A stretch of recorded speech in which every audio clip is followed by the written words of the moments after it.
Hi, I'm Bruce Riley and I'm the Wildlife Explorer.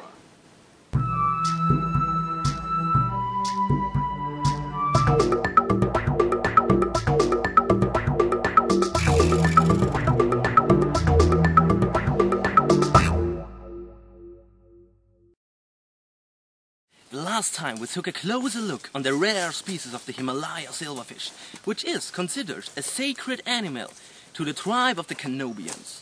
And today, I'm gonna show you again a really interesting breed. Right now, I'm on Romero Island, near the small village Cravenville. This island is basically known for its amazing variety of different and rare vegetative life forms, including the zombie.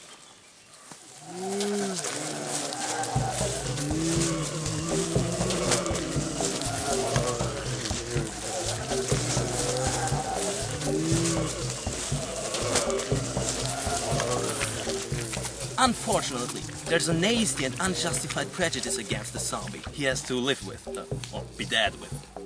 Just like the great white shark, the zombie is, as cause of the media and several horror movies, regarded as an evil, murderous monster, which only exists to eat the brains of the living. But as is often the case with prejudices, the truth is different. On my trip through the beautiful scenery of Romero Island, I'll show you the actual truth of these lovely, misunderstood creatures, and I'll try to deliver the zombie from all these prejudices. Of course, they can be dangerous for people, because, and this fact is really fascinating, already one small bite of a zombie infects the bitten person and it becomes a zombie too. But this unpleasant situation is easily avoided by following 6 important rules. Rule number 1. Hide well. Because if a zombie sees you, it will feel threatened by you and it will eat your brain. Rule number 2. Try not to smell. I know it sounds hard, but if a zombie can smell your human aroma, it will feel threatened by it and it will eat your brain. Those 2 rules lead me directly to rule number 3. If a zombie already noticed you, run away. Or pretend to be a zombie too by making this noise, etc. Because otherwise, it will eat your brain. Rule number 4. Never, never, ever try to bite a zombie. It will bite you first and eat your brain. Rule number 5. Don't let it eat your brain. And finally, rule number 6. Don't try to have sex with a zombie. Actually, there's no reason why you shouldn't do it. It's just disgusting. And if you follow all of these rules, there'll be no problem to live in peaceful coexistence with our friend, the zombie. But nevertheless, they can be dangerous. So, I'm gonna show you now what to do in a case of emergency. So, if a zombie already noticed you, you just have to hop around. Just hop around all the time, like this. Because he can't change directions quickly. But if you want to stop him from attacking and awing you all the time, there's only three possible ways to stop him. At first, destroy his brain by hitting his head. But that's quite difficult without a bat. So, possibility 2, cut off his head, and I mean the whole thing. Not only here or there, cut off the head. I personally recommend possibility 3. You just have to grab his neck and then freeze like a kitten. Oh, lovely bloody beast. Really a beautiful creature, don't you think so? Beautiful creature. Alright then, but I have to admit that it's quite surprising that we only found one zombie here. Usually they occur at least in pairs. So this specimen was a really exceptional.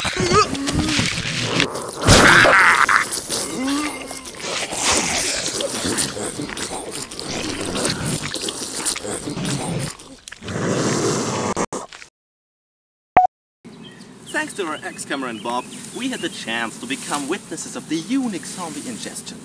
You don't see something like that every day. Bob's only fault was not to follow survival rule number 2.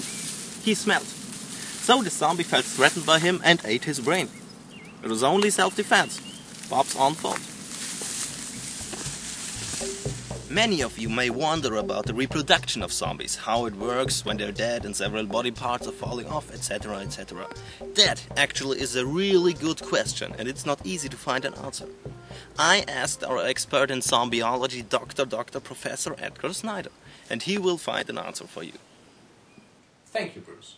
Well, first it is important to mention that none individual of the zombie race has a genital area in the usual sense. Zombies can only reproduce by biting non-zombesque people. That can lead to the conclusion that their reproductive organ, or organs, are in fact their teeth. So simplified, the teeth are the zombies' penises. They try to insert the penises into every human being. It's a kind of instinct. However, the zombies do not want to kill the people they're eating, they are just trying to reproduce.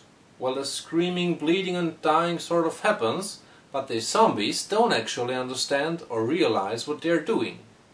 And even if they're reproducing with their teeth, it's a phenomenon that some of them still are trying to have common human sex.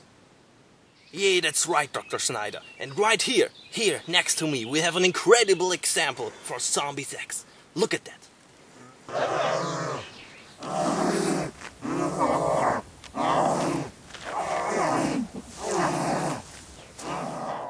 Actually, there's no point. It makes no sense that they're doing this.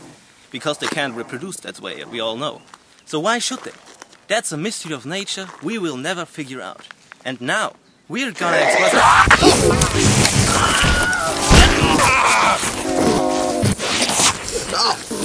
Get off it! Get off it!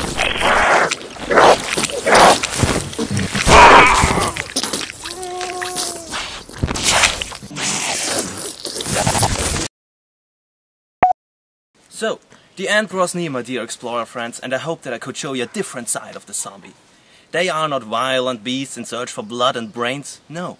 They live for, or dead for, reproducing, to start a family, just like us humans. When they attack, then just because they are afraid of us. They fear us more than we fear them. Think of this sentence the next time you see a zombie. And you will see, it's then no longer a problem to live together with them.